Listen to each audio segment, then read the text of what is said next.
Hello there and welcome to Community Life. Here we talk with the community experts about their life journeys and how they came into the community world.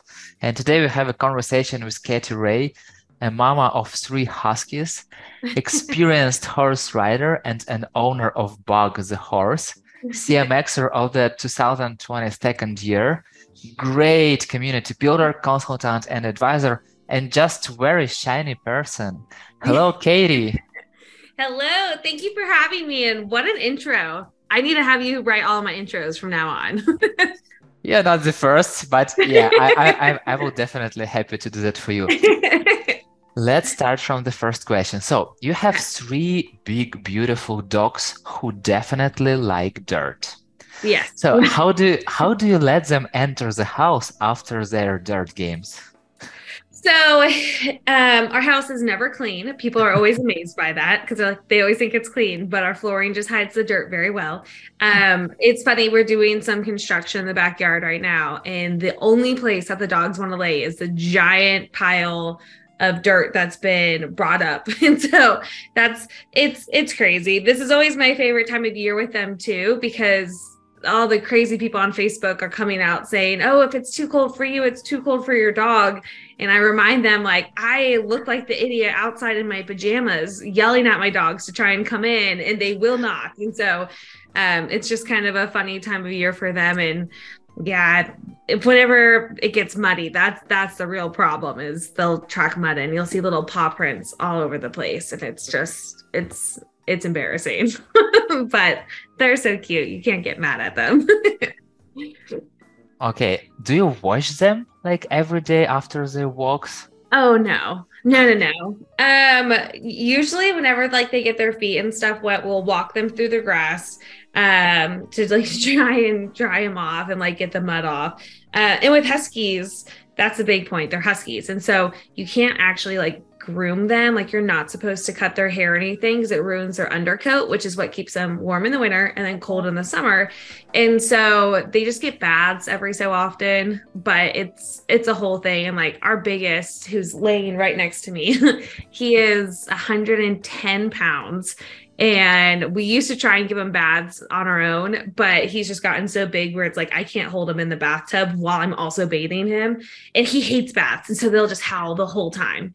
And so it's we have a great groomer now that we just take them to go get baths every so often. And their hair, they have so much hair. And so like blowing out and stuff, there's just not a great way to dry them. So Yeah, it's exactly. a process. And how did your Nova, Ned, and Kai story begin? So it's kind of crazy. Right before my husband and I got married about 6 years ago, actually about 6 years ago this time, actually, I guess we had just been married. So we had just been married, and we had talked about like, getting a dog. And our friends, Stephen and Kat, they had huskies. And so we love their huskies, Kai and Coda. And we thought, oh my gosh, we want to have a husky too. They're so much fun. We just love them. And so we found an organization called Texas Husky Rescue, which is amazing. And Josh had sent me a message one day while we were at work. I was like, what do you think of this little girl? And it was Nova, and she was like 30 pounds, so tiny. And she had been found on the side of the road. She had a broken hip, like all the stuff. And I was like, oh, she's cute. And Josh was like, great, I already put an application in on her. And so I'm like, oh my gosh, I guess we're getting a dog. And a few weeks later, we got her. And then, of course, we had to leave for Christmas to visit my parents. So she went back to her fosters for a week, who dog sat her, which they're amazing people. And then she came back home with us, and she was great. And then a few years later, I told my husband, I was like, I really want a second dog. I think Nova's lonely. I think she would like a puppy. And so we had looked at some dogs. We had looked at some puppies. And I don't know, like, I just felt really bad buying a puppy from a breeder where like the rescue had so many dogs and they were like having to close their doors because they couldn't find fosters or adopters. And so I told Josh, I said, we can either adopt a puppy from the rescue, or we can foster and just have like a revolving door of dogs in and out of our house. And he was like, I don't think I really want that. Like Nova's kind of sassy. That could be a big problem. And we weren't working from home yet. And so we were like, how do we do this? And so, timing and everything had just kind of worked out where the place we were living was maybe like 6 minutes from my office at the time. And so I was coming home from lunch anyways. And so we ended up with a puppy named Ned, and he's the cutest little puppy. And then a couple of years later, we had moved into our house, excuse me. And, one of our friends, Stephen and Kat, Stephen was in a pretty bad golf cart accident and passed away almost instantly. And Kat was just left with 2 little girls and 2 huskies and didn't know what to do. And so we ended up, once the accident happened, we ended up having both of their huskies plus our 2. So we had 4 in our house for a couple of weeks, and then their alpha and our alpha didn't get along well. So we ended up, by request, keeping Kai, and she's like the best. She's the best little dog. She's such a good little dog, and she fits in so well with our pack, which works out really well. But yeah, it's kind of how we got all the dogs. It was a bit of a process. Yeah, rather a very interesting process, by the way. Yeah. So yeah, and you're so lucky. They're so big and so They are. nice. Well, it's so funny because Ned, he's our little guard dog, and anytime we leave to go on a walk or anything out the front door, he'll pop his head through the window. And it's so funny because our neighbors will send us pictures and be like, we went out to check our mail and saw Ned. And like, there's Ned staring out the front window. And so it's really funny, but they usually, I have 2. I have Ned and Kai in my office right now. But it's so funny because they'll just come walk through. And so yesterday I was on the call with my boss, and I was like, oh, the little sharks. And they were just like walking around, just hanging out, walking around. So I'm like, you just never know when they're going to pop up on calls with me. So who Just knows? coworkers, usual They are. coworker stuff. So. Yes. They're the coworker that likes to pop by your desk every 30 minutes just to chat. Yeah, exactly. Let's go have some coffee. Yeah. Yeah. That's exactly what they do. They're like, oh, let's go outside. Let's go hang out. But it's really fun. They're very good puppies. What is the most unusual but still comfortable place for any of them to sleep? So they all are very unique. Ned loves sleeping on the couch. He also likes sleeping in one of the bathrooms, like wrapped around the toilet. But I think it's because it's so cold and it's tile. So he really likes that. Kai, I mean, she'll sleep on the floor under my desk. They all sleep under my desk throughout the day. And so it's like, so that's kind of fun. I guess that's kind of unusual. But with huskies, like they'll sleep on their backs with their feet up in the air. And so it's always really funny because I'll look down and like, I can't move my chair at all because of how they're sleeping under my desk. And there's been plenty of times when we've gone to leave the house and we're like, we can't find the dogs. And like, they'll be under my desk, or my husband also works from home. And Ned loves going into like small spots. I don't know if it's like a comfort thing because he's so big. It's so funny. But he'll literally crawl behind my husband's desk, and like you won't be able to see him whenever you first go into his office. And you're like, what? Like, what is this? So I think that those are like the oddest places. Yeah. It feels like he likes to do some cat stuff, Like Honestly, Ned and Nova are very cat-like. Like surprisingly, Nova's very cat-like, and she likes to be a little independent. And then sometimes she'll like to kind of pick fights with the other dogs and get them all riled up. But yeah, they're very cat-like, very much so. Okay, so let's start from the beginning. Tell me about your parents. Who are they? Oh my goodness. I absolutely adore my parents. Jeff and Janelle. They live in sunny Arizona. And my dad and my mom are both educators. And so I was actually just talking with my husband about this the other day. I just finished up with my MBA in the fall, and I was talking with him about the kids that I ride with whenever I go ride my horse. And I hear the experiences that they're dealing with going through college. And I just am like, oh my gosh, how did they not know that you should do this? Or how do they, but it reminded me like how fortunate I was to have educators as parents who like, one, really understood and appreciated the value of an education and encouraged that. But that also like I was able to get some advice that kind of helped me stay out of educational traps almost that some of these kids are now having to deal with, where I'm like, you may want to look at this, and like, oh, I didn't even know that I could do that. I'm like, you can, like, check this out, so they're amazing, but they are super fun. They both like I said, they're both educators. My dad's always been a teacher. My mom goes back and forth from education to real estate, and she does great in both of them. But they're awesome. I talk to them every day. I don't know what that says about me, but they're pretty cool.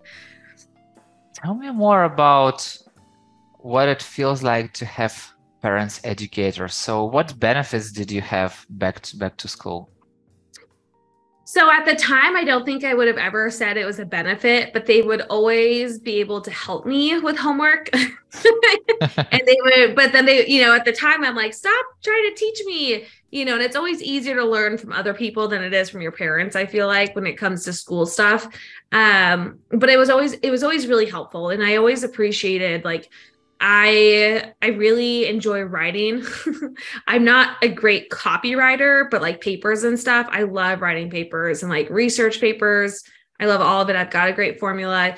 And I absolutely attribute that to my dad, because he was an English and history teacher, and he used to teach college classes on like teaching teachers how to teach, which was really cool. And so he would kind of practice like different methods and strategies with myself and my sister.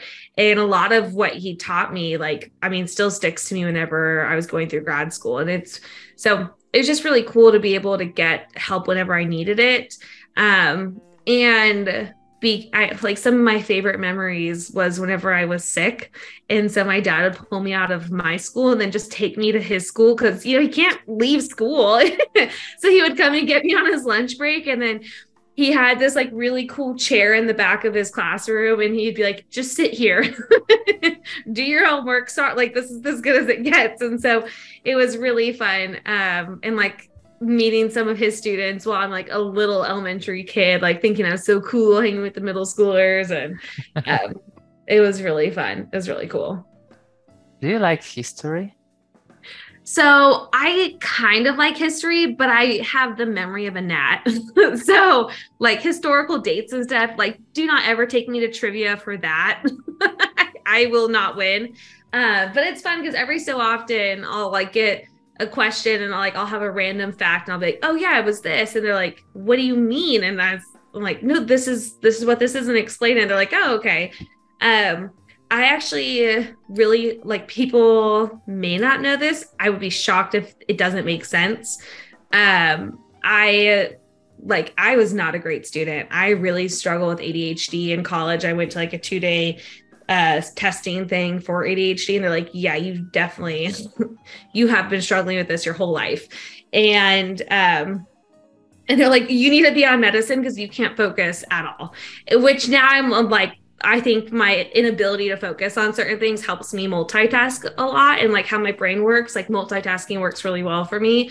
But in high school and stuff, like I really struggled in school, and like even in undergrad, like I really struggled. And so with history, actually, one of my favorite history teachers, Mr. Sandstrom, who's a rock star, one day he was like, you know the information, but you're failing these tests. And I was like, yeah, it's very frustrating. And he's like, you can have these conversations and you can explain what you're learning, but you can't put it in like multiple choice. And I was like, yeah, I don't know what to do. And he's like, I don't think it's test anxiety. And I was like, okay. He's like, let's try it differently. And because of him, I think that's why I started enjoying history, was because he let me do my tests in like more of a conversational aspect. He'd be like, tell me everything you know about this, or tell me everything you know about this, or write me, a 2-paragraph response on this. And then my grades significantly improved because that's how I think through things. And so I think that's why I kind of like history, but I can't, dates, they go over my head. The important stuff.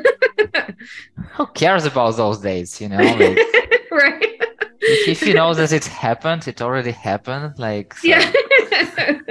so All I need to know is there's a lot of things we shouldn't be repeating that we're repeating. So, yeah, we always keep repeating ourselves yeah. and all the stuff. But yeah, you know, the story about the teacher, he's really amazing because like to Yeah. find like how to work with each person, Yeah. it's really good. And do you have like anti-example of teacher in your life? Have you had? Of like a bad teacher. Yeah. I have one from high school, and I don't know if she was a bad teacher or if I just didn't like her because she was just aggressive. Like there are certain teachers where I'm like, we don't all think the same way. We don't all work the same way. Our brains are so different, and that's what makes us so unique and so special. And while she probably would agree with that statement, she would still say, you all are taking the test the same way, though. And I didn't really appreciate her. But then whenever I went to college and did like my, the gen ed classes that you have to take, I mean, it was the exact same thing. You take the test to the test. You don't take it based off of your opinion. And I think that's why, for a lot of people that are curious about grad school, I think that's why I did so well in grad school, was because a lot of the times it was, tell me why you think what you think. And as long as there's like valid support for it, you get an A. And versus tell me the answer based off of what I tell you. And so it's just totally different. But yeah, she was very aggressive. I didn't like that. Okay, so let's move a little to yourself. Tell me a little about your childhood. What was that time like?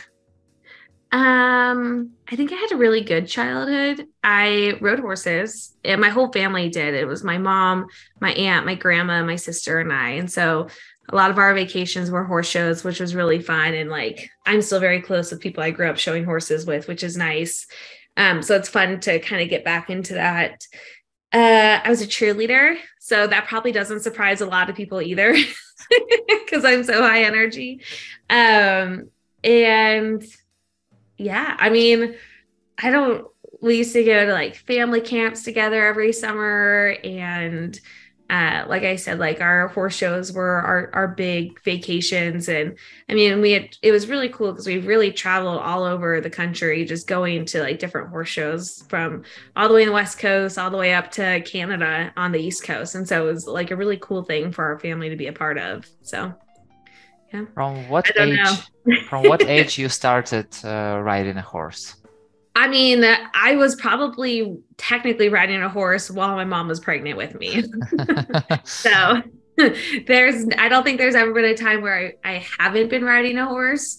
I've always been, I'm just looking at my desk to see if I have any photos from that time. But I actually have, hold on a second.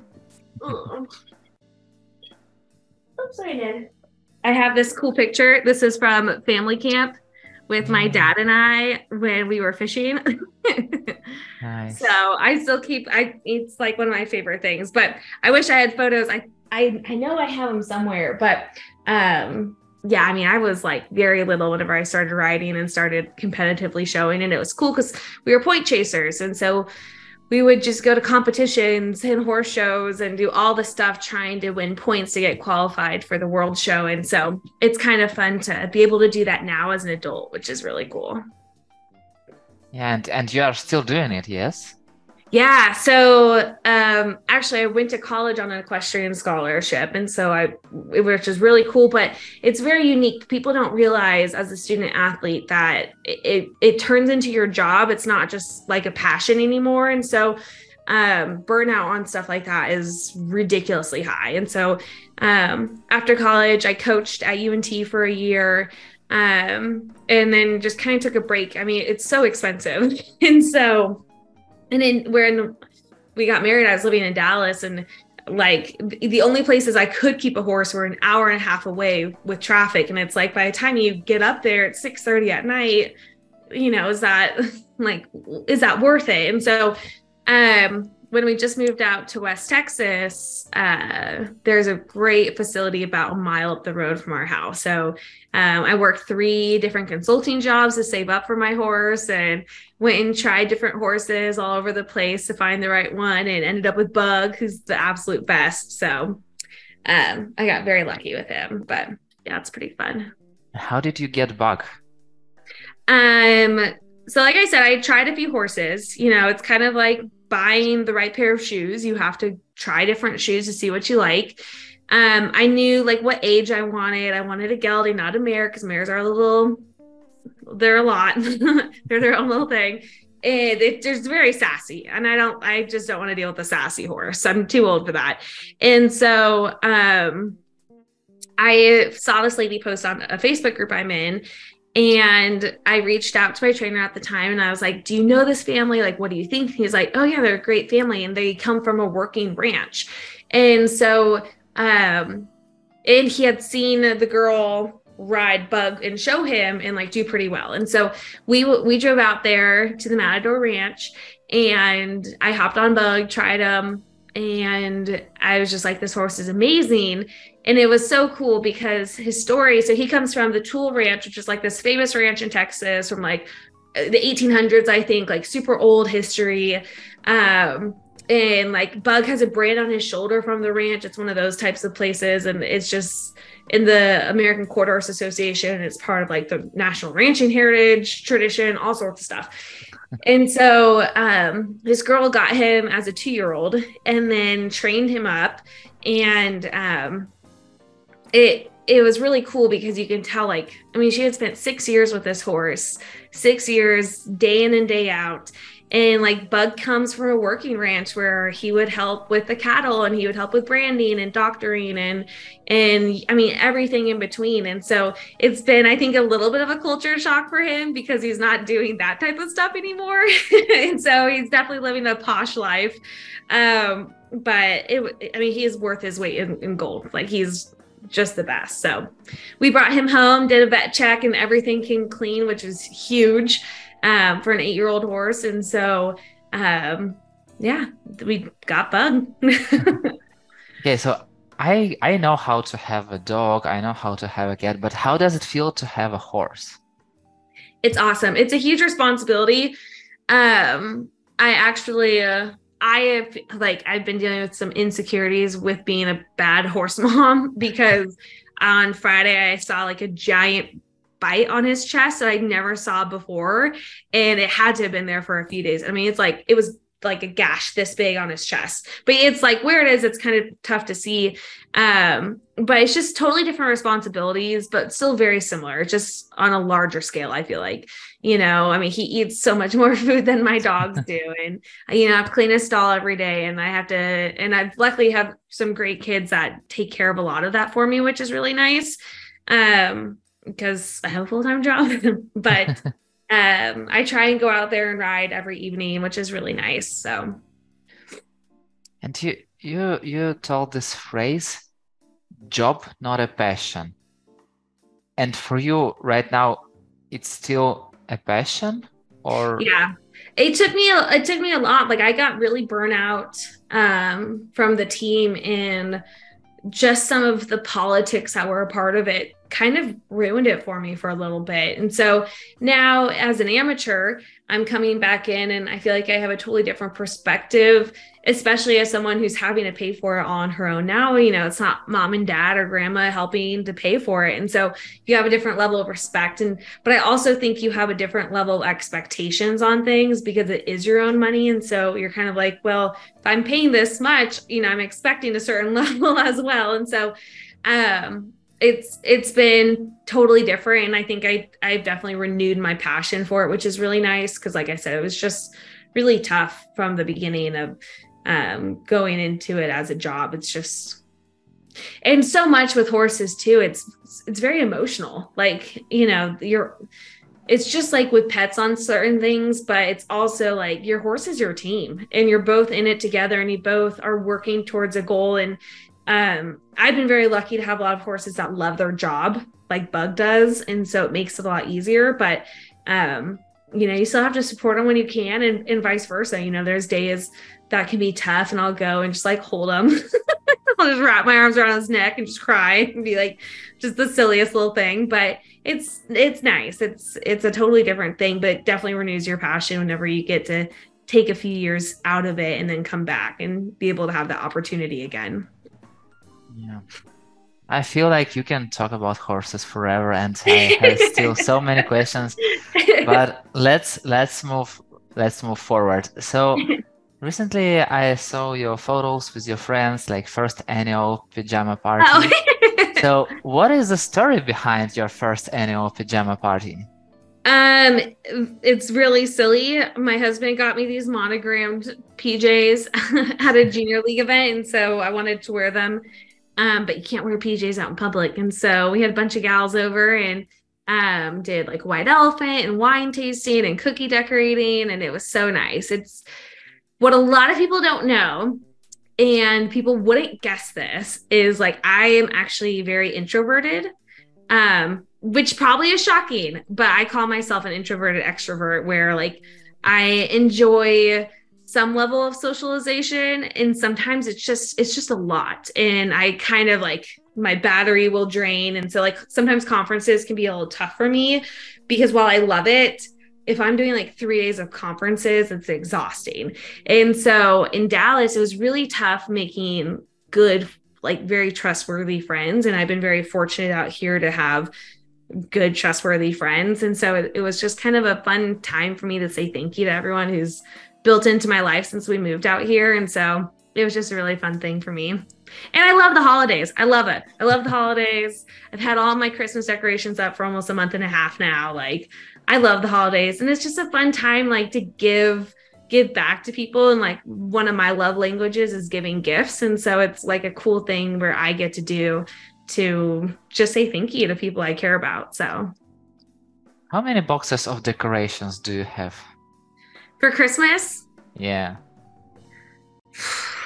Probably not as many as you think. This year we'll definitely have to add a few more boxes. I would say probably 4 or 5 boxes with like all the ornaments and everything. We're actually donating a few boxes literally in an hour and a half, and so we won't have near as many, but yeah, good. Do you always reuse the same stuff, or every year buying something new? Oh gosh, to no. your collection? It's so expensive. We use the same stuff. This year we were finally in like a larger home, which is really nice. And so since we're both working from home, originally I was working in our bedroom, which I don't know if I really believe this, but it kind of makes sense. Like I was having the hardest time actually sleeping because I felt like I could never turn work off. And so it just like, it made me really anxious. And I don't know if there's like psychology behind that. I feel like that could be a thing, but anyway, now that we're both working from home and we're in a slightly bigger home, we did get a few more things this year. But yeah, we've always had a lot of Christmas stuff and just made it work in our little tiny 1-bedroom, like 500 square foot apartment in downtown Dallas with dogs. Yeah. So you also told about your batteries drains. So what helps you to restore them? Riding, going out to the barn. Sometime last week, I think it was, I was just kind of having like a really, pardon my language, really shitty day. I woke up, I had a really bad nightmare about my high school reunion that's coming up. And I was just like in a really crummy mood. And I just needed to take a step away. I was like, I'm not going to do, like, this is just not a great day. And I went out to the barn, and my trainer was there, and she's like, what are you doing here so early? And I was like, I'm just having a really crappy morning, and I just need to laugh a little bit and like see my horse. And it was exactly what the doctor ordered. I mean, I was there maybe 25 minutes, and I came back like totally refreshed. And it was nice because I didn't have to do anything. I didn't have to like really engage too much. And I think with community, like so often what we do is we build with our heart, and like we really care, and like, you know, we want to see our members do better and be better, and we want to support and help and do all this stuff. And what we plan, like, it takes so much emotional planning as well, that it's so easy to like just lose our sense of self, but also like lose our battery too. And so for me, like, going out to the barn always helps. And like with Josh working from home too, like there's times where we'll be like, whew, we need to go on a walk. And so it's really nice just to be able to like walk in our neighborhood for 20 minutes and just kind of decompress and refill our cups a little bit, which is nice. So I think those are like my really big things. On the days though, when I'm like struggling, and like I've had 4.5 hours of back-to-back calls and I have a whole list of things to do, I'll actually go to my sister-in-law's house and hang out with my nephews. Like, I adore those kids. And my little buddy Colton, he's like one of my favorite people in the whole entire world. And so whenever I'm struggling, he'll give me a big old hug. So that's always really nice. How old are they? One is 18. One is going to be 12 or 13 this year, and then one's going to be 6 or 7. So what do you usually do with them? Oh, anything they want. I'm a sucker for those kids. Whatever they want. During the holidays, we'll usually watch like cooking shows together, or we'll bake stuff, or we'll do different types of like gingerbread house decorating and stuff. That's always really fun. They like coming and riding bugs, so every so often we'll have them come out and ride bug or go and give them treats and stuff, and so that's always really fun. But yeah, whatever they want to do. Sometimes they just like to come over and like play with the dogs and play video games, and so that's always really fun too. Do you play video games too? I am so bad at video games, but yes, I play video games. What is your favorite game? Okay, so Josh and I just went through it. It's called The Quarry, Quarry, and it's really interesting because it's not like a super traditional game. It's kind of like a choose your own adventure, like storytelling type game. And so I actually really liked it, and I thought it was super fun because Josh had gone through it before, and then we went through it together a second time, and you get a different ending every single time because it's choose your own adventure. And so you just don't know what's going to happen. And so I really enjoyed that. And then we've been playing this game called It Takes Two, I think is what it's called. And it's these parents get like, something happens, they turn into like mini dolls, and they're trying to like accomplish all these tasks around the house, and they're like about to get a divorce, like, and so it like brings them back together. And so it's kind of like a fun little game. But yeah, that one, I remember one night we were playing in his office, and he called one of his buddies that he had played it through with before, and they were just laughing at me because I'd like jump on a fan and then jump on another fan, and I couldn't get up there, and they were spinning. It was a whole thing, but they were just laughing at me the whole time. So, and then like Fortnite, the usual stuff. Yeah, those usual stuff people do, yes. Yeah, I'm not great though, that's for sure. You talked about watching cooking shows. So what is your favorite dish to cook? Oh man, I love making schnitzel. I make homemade schnitzel and German potato salad, and that's like one of my favorite things to make. So that, and then I guess chicken parmesan, which is basically the Italian version of schnitzel. So those are I guess my go-to. And then I really enjoy baking. Like whenever I get really stressed, I'll bake a lot too. So my neighbors love me because I'll just be like, I'm dropping stuff off at your porch for no reason. But I really like making challah bread. And so I'll do like Nutella stuffed challah or like cinnamon apple stuffed challah. And so that's pretty fun for me. And it looks so beautiful too. So. Oh, I would love to be a neighbor. Okay. I'll have to figure out how to ship some food to Poland for you. I don't know how fast it would get there. It may be expired by then, but oh no, I bet it won't expire. So yeah, we will find out some good ways. And once I showed that Josh surprised you with some cookings. So who usually cooks, you or Josh? It kind of depends. Let's see. He made pasta. He made spaghetti on Sunday. It just really depends. Like I will usually cook the chicken and seafood, and then he'll cook the beef and pork. So it just depends. Yeah. So you kind of divide its responsibilities. Yeah. Yeah. And like sometimes he'll be like, oh, well, I want to make pork chops this week. I'm like, great. You can make pork chops this week. That's perfect. So I think it's kind of like an even split. Now, growing up, my dad definitely cooked. My mom, we used to give her such a hard time because one time she cooked and she made hamburgers and we couldn't stop laughing because they were so hard. They were hockey pucks. And so we kept like sliding them on the floor. And my mom was like, no one's eating dinner tonight. You've all ruined your food. It was awesome. So now we still give her a hard time about it, but.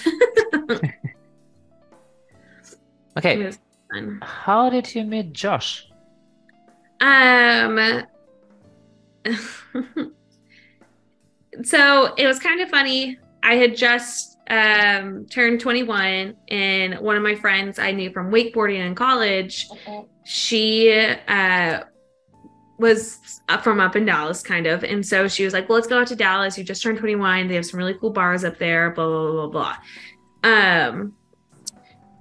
And she was like, I've got friends, let's go. So we drove up one weekend and we went out, had fun. I learned how expensive Dallas was. There's nobody.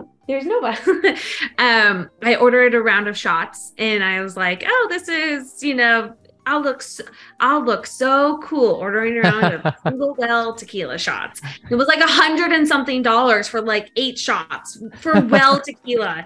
And I remember the lady, whenever she gave it to me, I was like, and she told me the price. It's like, can I get these undressed, like without any salt or lime on them, thinking like that would reduce the cost of it. And she's like, that's not how it works. And so I was like, no, I literally cannot afford gas tomorrow. And so, anywho, the next day, we went to brunch with the same people we hung out with that night. And the same people that night were my husband's like best friends. And so, he didn't go out that night, but we met at brunch and we just hit it off. And honestly, the biggest thing was, there's just something totally different. People always talk about, you'll notice something different, whatever, but there totally was. Like, he was so regarded and revered and respected in comparison to like how some of his other friends acted. And like everybody wanted to say hi to him and everyone wanted his attention. And like, it was so different. And it wasn't because he was like, oh, look at me, I'm so cool. But it was like, he genuinely cared about every single person he talked with. And so I was like, ooh, who's this person? And we ended up hitting it off, and he invited us to a pool party at his apartment later. And we went because my friend knew all of his friends, and we ended up chatting more. And then we drove back down to Waco that evening. And then the next day, I think I drove back up to Dallas and was like, let's hang out. and then it was so crazy because literally like a month and a half later, I was going home and I was like, you want to come with me? And he was like, sure. And I was like, what on earth? Like, we've kind of been talking / dating for like a month and a half, and you want to come meet my parents? And we ended up hitting it off. My parents loved him. And even now, whenever we call my mom, she'll be like, hi, Josh. I'm like, hi, Mom, I'm here too. So it's just so fun. But yeah, my parents adore him, which is great. And I love his family. So I got very lucky, very, very lucky. And then literally we met July, got engaged December, and then married that next November. So, I mean, it was pretty quick, but I don't know, when you know. So. Exactly. So, and once you wrote like love of my life and forever partner in crime. So share one crazy crime you've done together. Oh my gosh. We've never committed a crime. Yeah, I mean like crazy crime. Yeah. Oh my gosh. I should have been more prepared. We just do a lot of like really silly stuff. Like be on like a random Wednesday and be like, let's go watch the turtle races. And we go to like this bar that does turtle racing. Or we TP'd my brother-in-law's car one time with my sister-in-law and my husband. Like it was really funny. I don't know. And we'll just do like random trips and we'll just be like, let's just go do this, or let's go visit a friend. Let's go do this. And I don't know, it's just, man, now I'm like so put on the spot. It sounds so boring. I've got to think about this. I'll have to get back to you. Yeah, we'll have the volume too, so you'll know what to prepare. So that time when you went to a turtle racing, whose turtle win? Okay, so his won like 2 out of the 5 races. The ones that I voted on did not win at all. I don't even think got off the pedestal. And it sounds so silly, but it's so fun. There's literally a giant bucket of turtles. And before each round, you can go up to the booth and you'll get a card. I was looking to see if I had one up here. And if your turtle wins, and like you can go redeem your card for whatever they have. Sometimes it's koozie, sometimes it's like whatever keg they're trying to finish out. So it's really fun. But yeah, he has much better luck with turtle racing than I do. Share your hints how to finish the corn maze successfully.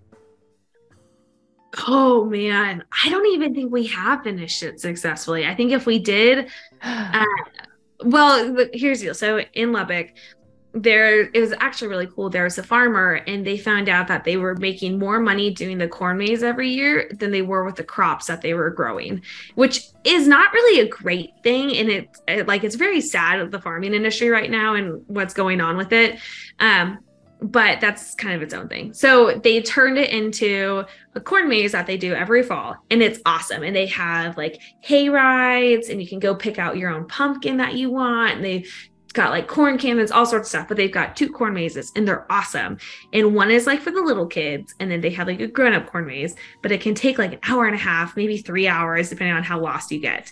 So, but they have at like every point, they'll have different like little quizzes. And if you get it right, it'll tell you which direction to go. If you get it wrong, then you'll obviously not go the right direction, and then you just get lost. And so I think the number one thing for being successful in something like that is going in a large group. So we'll go with like our whole family, and you get more brain power that way, and people will most likely know that one random fact. And so I think that's the biggest tip. And sending the kids out ahead of us. Like, just go run and then let us know which direction we need to go in. So we love that. Yeah, it sounds so awesome, so amazing. So I can even feel just by you telling this how great it is. It's really fun. Yellowstone 5K virtual run. I've never heard about virtual runs. Tell me more about it. I have my trophy right here, so I'm looking at it. Virtual runs are really fun. It's a cool, unique opportunity to like get out and still run and get healthy and do all of that without having to like go to 5Ks in person whenever it's like maybe not as frequent as you want it to be. And so we signed up for that and just did like a 5K in our neighborhood, and that was pretty fun. And then we've done a few other ones. I can't remember what the app, it's called The Conqueror, is an app that we use. And you can pick like different like programs, almost like we did the Niagara Falls challenge. And so you basically logged like all your mileage that you walked that week or whatever it is. And it'll show you like where on Niagara Falls you actually are, and it'll have like graphics and stuff. And then once you complete it, they'll send you your trophy. And like, I think my husband's doing like a Lord of the Rings one where he walks all of Middle Earth, and it's like crazy amount of miles, but it's kind of a cool way to track like how many miles you're actually walking and what that looks like. So it's kind of a fun thing. Yeah. Once you wrote, no power, no internet, no heat, but a ton of memories were made. Would you repeat that day? It was the best day. So a couple of years ago, when the big snowstorms came through Texas and we all lost power, they all said it was like power cycling, that it would go on and then off. We never once had it on, and it was like multiple days. And with the Huskies, they're loving it. It's snowy. We're putting on our ski clothes to walk them outside because they were having so much fun in the snow, in the cold. And we we found like a wireless Bluetooth speaker, and we turned that on, and we would go and charge our phone in the car with the car running every couple of hours. And we had music playing with our Bluetooth speaker, and we played Uno and ate Doritos because that's the only food that we had that didn't need to be cooked. And just like sat in our kitchen or in our living room on the floor playing Uno, eating Doritos. And like we had such a blast. And it was such a crazy time though, because one of our friends' dads had randomly passed away. And so they were driving up to Michigan to go see him. And they were like, if you guys want, like, come and shower at our house, you're welcome to stay at our house. And they were only 10 minutes up the road, but they still had power. And so we ended up at their house, and we ended up fish sitting for their beta fish named Ghosty. And it was just such a random little time of silence. And it was really cool. I was working for Outreach at the time, and my boss Colin was awesome, and he was from the East Coast, and he's like, you want me to send you like Uber Eats? And I was like, Colin, no one is driving right now. We don't know how to drive in the snow. Like, we don't get snow. And it was so nice. I remember Josh and I were just laughing. I think we ended up doing fondue because we found a fondue kit where if you just like light the candle underneath, it'll eventually melt the cheese. And so that was kind of a fun thing. But yeah, it was a winter wonderland with no power. So Yeah. it was You kind of know, crazy. Katie, I really wish to have the sky as a limit, but time is the limit to our conversation. So let's jump to the rapid fire questions. Okay, here we So, go. Oktoberfest or Halloween? October 1st or Halloween? Oktoberfest or Halloween? Oh, Oktoberfest. Absolutely. Yeah. 100%. Game day or riding bug day? Oh, they're totally different. You have to choose one. I'll choose riding bug. But game day is really fun though. What Very cool. are your favorite color and song? Favorite color is Tiffany blue or gunmetal gray. And favorite song is probably Rodeo by Garth Brooks. If you were a superhero, what superpower would you have? If I was a superhero, what superpower would I have? I have no clue. I've never, like, that's the one question I had. Next. I have Okay. no idea. Who do you learn from in the community world? Name one person. It's tough because there's so many people I talk with. I know.